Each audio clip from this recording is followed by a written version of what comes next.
Masalahnya sekarang ni, adanya bentuk-bentuk ini menunjukkan kegagalan kita. Menunjukkan bahawa kerajaan negeri belum lagi sampai kepada kita untuk dalam membasmi kemiskinan. Saya juga ingin respon terhadap perbahasan Yang Berhormat Kampung Gajah yang menyatakan bahawa segala pembelanjaan besar kerajaan negeri iaitu 32.1 juta untuk pelbagai program berbentuk bantuan khas terus kepada rakyat membuktikan dan melambangkan bahawa kerajaan masih gagal membasmi kemiskinan dan miskin Tegar Negeri Perak. Seperti semua sedia maklum, kerajaan negeri pada masa kini memberi tumpuan kepada agenda menoktahkan kemiskinan, terutamanya kemiskinan Tegar. Pelbagai usaha bersepadu telah digerakkan bersama secara tuntas oleh agensi-agensi, rentas agensi melalui task force di peringkat daerah sehingga ke mukim. Kita juga menggerakkan program One Stop Center. Kita turun ke mukim untuk menyantuni secara terus mereka yang tersenarai dalam data kita.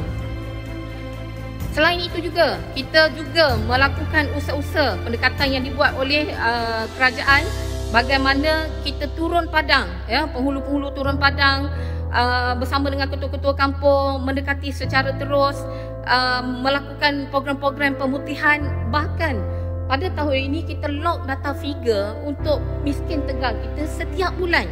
Bila dapat data baru, kita lakukan intervensi, kita lakukan usaha-usaha untuk memastikan kumpulan yang berada dalam miskin Tegar ni dapat dikeluarkan daripada miskin Tegar ini. Setiap bulan kita lock data. Berbanding pada tahun-tahun sebelum ni, kita buat 6 bulan sekali, kita buat kuartal 4 bulan sekali. Tapi pada tahun ini kita buat usaha setiap bulan, setiap daerah sampai je data masuk je dalam senarai, mereka akan terus turun untuk menyantuni kumpulan sasar kita yang berada dalam list miskin Tegar ini. Dan suka saya nak ingatkan dan berpesan kepada Yang Berhormat Kampung Gajah, bantuan yang pelbagai dan banyak ini bukan tanda kegagalan kerajaan.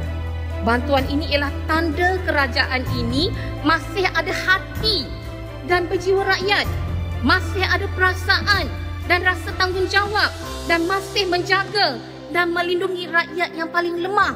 Itu yang kita lakukan, dan ini juga untuk menunjukkan bahawa kerajaan negeri makin lama makin berkemampuan untuk menyuntik pelbagai inisiatif-inisiatif baru untuk membantu rakyat yang dalam kumpulan sasar kita. Jadi cukup dangkal lah Tuan Mahan yang mengatakan kalau ada bantuan maknanya kita gagal untuk menangani. Sebab Yang Berhormat, satu dunia, mana-mana negara, hatta Amerika Syarikat sendiri pun tidak boleh membasmi kemiskinan 100%. Adakah sekiranya negara jiran kita seperti Singapura melakukan pemberian subsidi, bantuan subsidi rumah dan sebagainya, kita nak katakan Singapura gagal untuk membangunkan negaranya? Jadi perspektif itu saya kira cukup dangkal dan hanya ingin memberikan konotasi yang buruk kepada kerajaan negeri ini.